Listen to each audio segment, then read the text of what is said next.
በዓለም እግር ኳስ ዋንጫ ላይ አፍሪካውያን የሚቆጩባቸውን ጨዋታዎች ትናንትና ተመልክተናል። ከዛ ውጭ ወደ ቀጣዩ ዙር እያለፉ ብሔራዊ ቡድኖችስ ቀጣይ እነማንን ይገጥማሉ? የእንግሊዝ ብሔራዊ ቡድን፣ የቤልጂየም ብሔራዊ ቡድን፣ የአሜሪካ ብሔራዊ ቡድን ማለፋቸውን አረጋግጧል። ዛሬ ስፔን ከኦስትሪያ፣ ፖርቹጋል ከክሮኤሽያ የሚያደርጓቸው ጨዋታዎች የበለጠ ትኩረትን ይስባሉ። ሰላም ጤና ይስጥልን ክቡራትና ክቡራን፣ በቤስት ስፖርት ኢትዮጵያ ቻናል ላይ ትገኛላችሁ። የዓለም ዋንጫን ጉዳዮች እናነሳለን። ከዛ ውጭ በቆይታችን የዝውውር ጉዳዮችን አርሰናልና ዱሳን ቭላሆቪች የማንቸስተር ዩናይትድ የአማካይ ተጫዋች ፍለጋ፣ በተለይ ደግሞ ቶትናም አስደናቂ ሁለት ዝውውሮችን የማቴዎስ ፈርናንዴዝን የሳንድሮ ቶናሊን ዝውውር ለማጠናቀቅ ስምምነት ላይ ደርሷል። በጣም ለሌሎች ክለቦችም አስደንጋጭ መረጃ ይመስላል። ቨርጂል ቫን ዳይክ በጣሊያን እየተፈለገ ይገኛል። ሌሎችንም አጫጭር ጉዳዮች ይዘናል። በየክለቦቻችሁ በርከት ያሉ መረጃዎችን እየነገርናችሁ እንቆያለን። በቻላችሁት አብራችሁን ቆዩ። ሀሳብ አስተያየቶቻችሁን ጻፉልን። በዓለም ዋንጫ ላይ ዛሬ በሚደረጉ ጨዋታዎች ላይ ግምቶቻችሁን ላኩልን።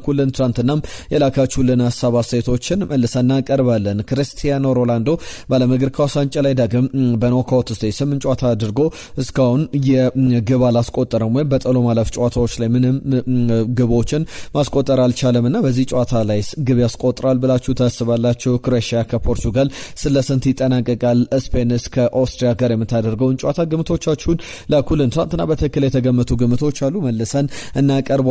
በቀጥታ ወደ ጉዳዮቻችን እንለፍ። የዓለም ዋንጫ ጉዳዮችን እናስቀድማለን። ትናንትና ምሽት 1 ሰዓት ላይ እንግሊዝ በሲያትል ያደረገችው ጨዋታ ነበረ ከዲሞክራቲክ ሪፐብሊክ ኦፍ ኮንጎ ጋር የነበረው ጨዋታ በጣም ትኩረትን ይስባል።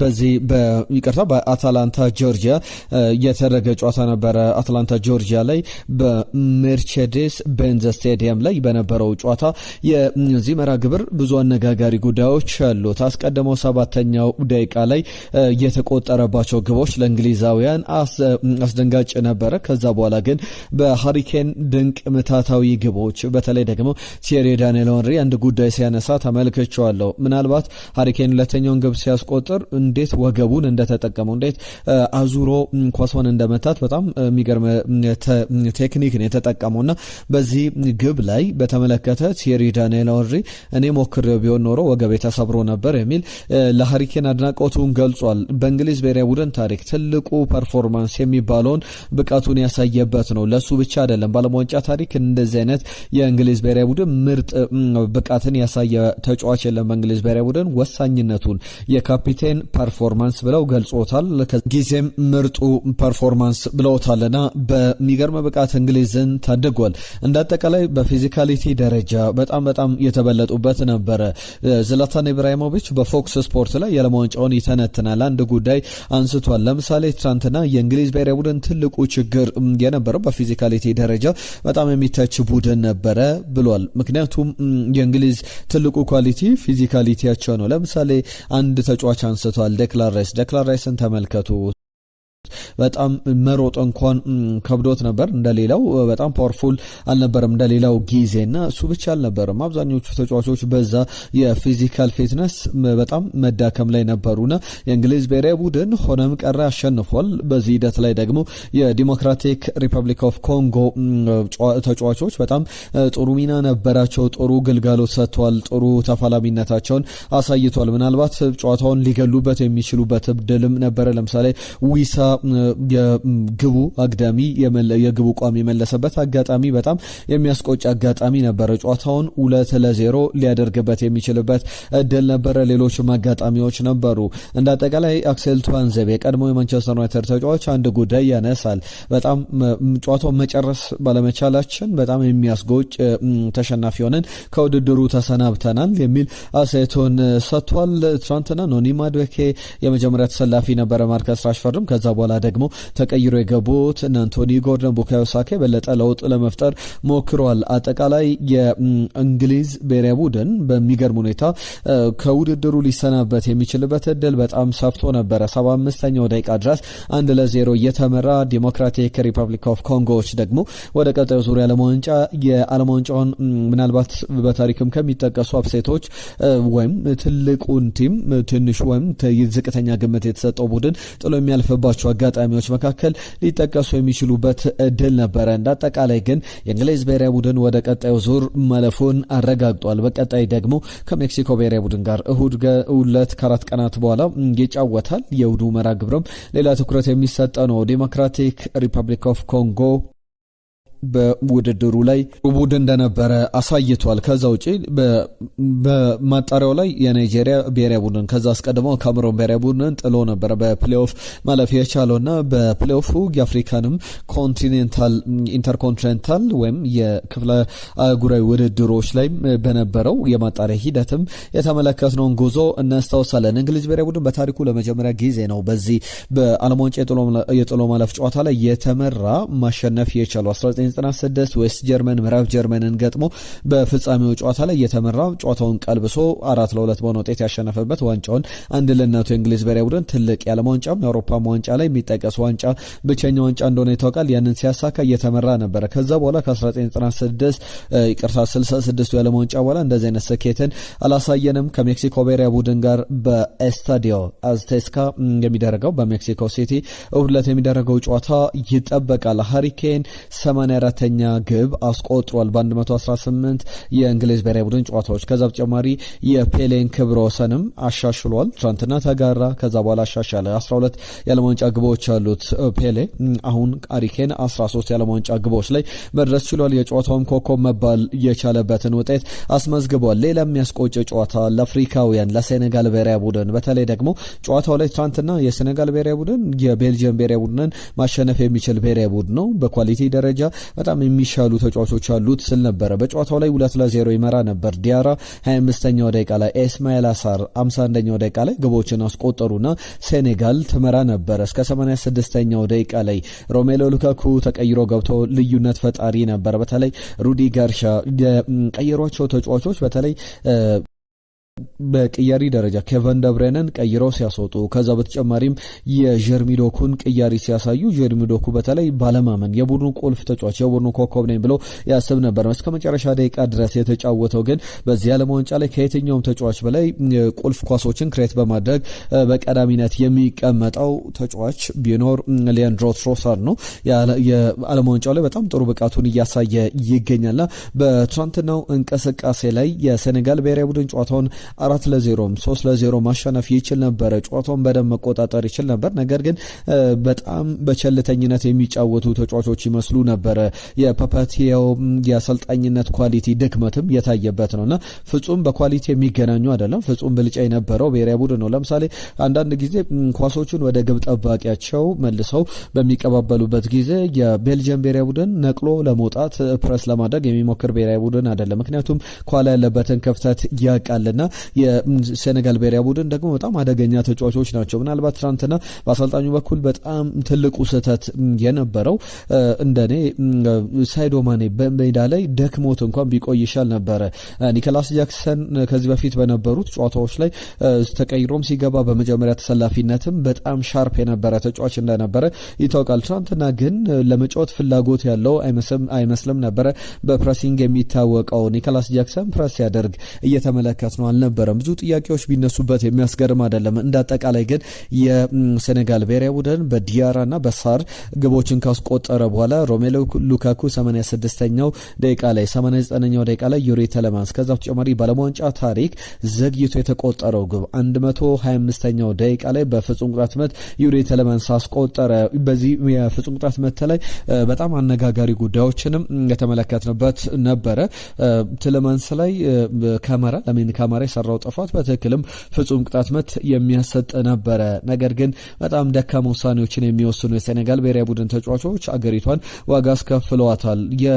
የኖርዌይን ጨዋታ ማሸነፍ ይችሉ ነበር ብዬ ሳነሳ ነበረ። ትናንትናም የቤልጅየምን ብሔራዊ ቡድን ጥሎም ለማለፍ በጣም የሚያስችል ብቃት ብቻ አይደለም ከቤልጅየም ብሔራዊ ቡድን ላቅ ያሉ ተጫዋቾች አሏቸው። ነገር ግን ሩዲ ጋርሻ የቀየሯቸው ቅያሬዎች ወጣቶችን ተጫዋቾች ወደ ሜዳ ማስገባታቸው የበለጠ ጨዋታው ላይ በመጨረሻም በጥሩ ነገር እንዲቆዩ አስችሎታል።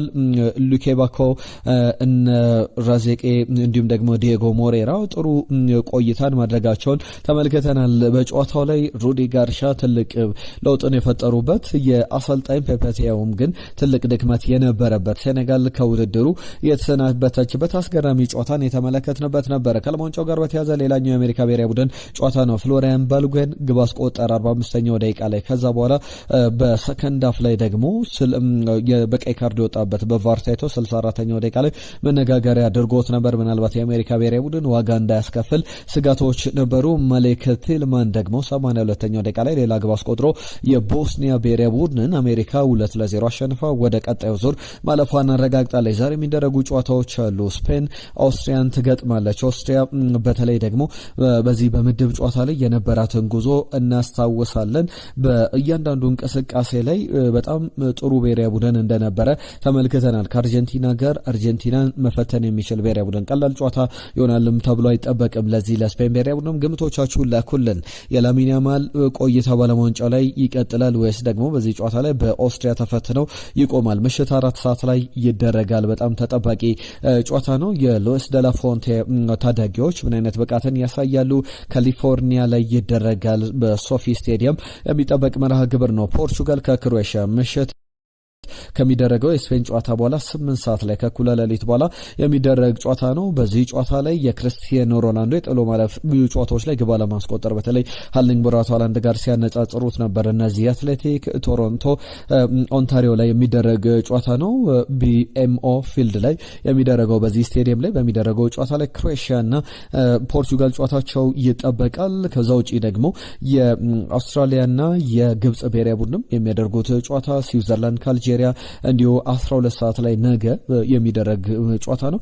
በስፋት እነዚህን ጨዋታዎች የተመለከቱ ተጨማሪ ጉዳዮችን ይዘን እንመለሳለን። የአርጀንቲና ብሔራዊ ቡድንም ቀጣይ ጨዋታዎች ይጠበቃሉ። በዚሁ የእናንተን ሀሳቦች በማን ላንሳ? ከዓለም ዋንጫ ጋር በተያያዘ ትናንትና የላካችሁልን መልእክቶች አሉ። ፓማባይ እንዲሁም ደግሞ አቡሽ ገዛኝ ከልብ እናመሰግናለን ስለ መልእክቶቻችሁ። አሜር ከጅቡቲ እኔ በመጀመሪያ ቀን ስለ ፈረንሳይ ተናግሬያለሁ። አንደኛውና ታጠናቅቃለች ብያለሁ። ኤምባፔ ኮከብ ግቢነቱን ይዞ ያጠናቅቃል። ደቡብ አፍሪካ በመባረሯ ደስ ብሎኛል ብለዋል። አህመድ ከጅቡቲ። አብዱል ባሲት ከድር ራሽፎርድ በዩናይትድ ቢቆይ ደስ ይለኛል። ኮቢ ሜኖ ደግሞ በእንግሊዝ ብሔራዊ ቡድን እድል ሊሰጠው ይገባል ብለዋል። መቻል ቦጋለ ሞርጋን ሮጀርስ ቢመጣና ጉማሬዥ ቢጨምር ዋው አርሰናል ይለያል። ደግሞ ደጋግሞ ዋንጫውን ያነሳል። የሞርጋን ጉዳይ እንዴት ሆነ ብለውናል። በጣም የአስቶን ቪላ ጥያቄ 130 ሚሊዮን ፓውንድ አርሰናል ክፈሉ መባሉን ተከትሎ አርሰናል ከዝውውሩ ወደ ኋላ ሸሸት ያለ ይመስላል። እነዚህ ጉዳዮች የሚነሱ ናቸው። ከነጅብ ሰንገሮ ጋር በተያዘ የቸልሲ ደጋፊ ነው። ፈረንሳዩንም ቢሆን ከባድ ቲም እንደሆነ አሳይቷል ብሏል። አማድ ዲያሎ አሁንም ቢሆን ይለያል። ኬሊያን ኤምባፔ አገሩን የሚወድ ተጫዋች ነው። የተለየ ብቃትን እያሳየ ይገኛል። ማርከስ ራሽፎርድ ደግሞ ለማንቼ ይጠቅማል እንጂ አይጎዳም፣ ቢቆይ ጥሩ ነው የሚል ሀሳቡን አካፍሎናል። ሽመልስ ከኳታር ዷ ለመረጃዎቻችሁ ከልብ እናመሰግናለን ብሎናል። እኛም ከልብ እናመሰግናለን። ዋንጫው እጅግ በጣም ለዋንጫው አዝናኝ ነው፣ አሳዛኝም ነው። በተለይ ደግሞ በኮትዲቯር በኩል መሸነፏ አሳዝኖኛል። ኬሊያን ኤምባፔ፣ ኦሊሴ፣ ደምበሌ፣ ባርኮላ በጣም ልዩ ብቃትን እያሳዩ ይገኛሉ። የዓለም ዋንጫው የሚያነሳው ቡድን የፈረንሳይ ይመስላል። ነገር ግን ለመገመትም ከባድ ነው። ምክንያቱም እግር ኳስ ምን እንደሚፈጠር አይታወቅም። ሴኔጋል ዛሬ ታሸንፋለች፣ የእንግሊዝ ብሔራዊ ቡድን ደግሞ ለትላንድ ያሸንፋል ብሎ ትክክለኛ ግምቱን ልኮልናል። እናመሰግናለን። ምስክር ገረመው የ2026 የዓለም ዋንጫ በጎል የተንበሸበሸበት ነው። የአፍሪካ ብሔራዊ ቡድኖች ጎልተው የወጡበት በተለይ ሞሮኮ ብዙ ጨዋታዎችን የተመለከትንበት የአውሮፓ አገሮች የተቀዛቀዙበትና ውዝግብ የታየበት አዝናኝ ዓለም ዋንጫ ቆይታን እያየን እንገኛለን ብሎናል። እንዳላይ ከደብረ ዘይት ሰላም ቤተሰቦች። ኮትዲቯር በጥንቃቄ ስህተት የአሰልጣኙም ስህተት ተጨምሮ አማድን ቤንች ማድረጉን ተደማምሮ ለሽንፈት ዳርጓታል። ፈረንሳይ የተለየ ቲም ነው። ኬሊያን ኤምባፔ ኮከብ ግብ ሆኖ ይጨርሳል፣ ዓለም ዋንጫውን ያነሳል። ዛሬም እንግሊዝ የአማካኝ ቦታው ላይ አሰላለፍ ካልተቀየረ ከባድ ጨዋታ ይሆናል የሚል የማንቸስተር ዩናይትድ አመራሮች በዝውውር ጉዳይ ላይ የሚያደርጉት ጥንቃቄ የተሞላበት ነገር በሙሉ እኔም ኢኒየሶችን አደንቃለሁ። በተለይ ከዚህ በኋላ የማንቸስተር ዩናይትድ ታሪክ ተቀይሯል፣ ለሚገባው ተጫዋች ብቻ ይከፈላል። ከበሮልኝ ሰናኝ ቀን ብሎናል። ከልብ እናመሰግናለን። ቪዲዮቻችንን ላይክ አድርጋችሁ እንደጀመራችሁ ተስፋ እናደርጋለን። አሁንም አብራችሁን ቆዩ። የዝውውር ጉዳዮችን በስፋት በየክለቦቻችሁ እናነሳለን። ቶትናም 2 አስደንቃይ ዝውውሮችን አከናውኗል። ሁለቱም በጣም የሚያስገርሙ ናቸው። የሳንድሮ ቶናሊ ዝውውር እንዲሁም ደግሞ የማቴዎስ ፈርናንዴዝ ፈርናንዴዝን ዝውውር አጠናቀቀ ሲባል 85 ሚሊዮን ፓውንድ ለማቴዎስ ፈርናንዴዝ ዝውውር ለመክፈል ከዌስትሃም ጋር ተስማማ ብለን ትናንትና ስናነሳ ነበር። የ21 ዓመቱ ፖርቹጋላዊ ተጫዋች ቶትናምን ወደ ሰሜን ለንደን ለመምጣት መስማማቱን ስንመለከት ነበረ። ዛሬ ደግሞ በሚያስገርም ሁኔታ የሳንድሮ ቶናሊን ዝውውር ለማጠናቀቅ ስምነት ላይ ደርሷል። በተለይ እስከ 100 ሚሊዮን ፓውንድ ድረስ አጠቃላይ ክፍያው ይደርሳል ተብሎ ይጠበቃል። ጣሊያናዊ ኢንተርናሽናል በሁለቱ በክለብ ለክለብ ድርድሮች እንደቀጠሉ ይገኛሉና በጣም የሚያስገርሙ ሁለት ዝውውሮችን ስምነት ላይ መድረሱን ተከትሎ ለቶትናም አስገራሚ ነገሮችን እየተመለከትንበት ቆይታ ነው ብሎ መናገር ይቻላል። ይህ ለአርሰናል መጥፎ ዜና፣ ይህ ለማንቸስተር ዩናይትድ መጥፎ ዜና ነው ብሎ ማንሳት ይቻላል። ከማንቸስተር ዩናይትድ ጋር በተያያዘ ግን ፊቱን ወደ አንድ ተጫዋች ማዞሩን ተመልክተናል። ይህ ተጫዋች ደግሞ ከሰሞኑም ስናነሳ የነበረው የመጀመሪያ ንግግር ጀምሯል። እንደዚህ አትሌቲክ ዘገባ ከሆነ የመጀመሪያ ጥያቄ አቅርቧል ለቦሩሲያ ዶርትመንዱ የአማካኝ ስፍራ ተጫዋች ፌሊክስ ሜቻ ፖቴንሻሊ አዲሱ የማንቸስተር ዩናይትድ አማካኝ ሊሆን ይችላል።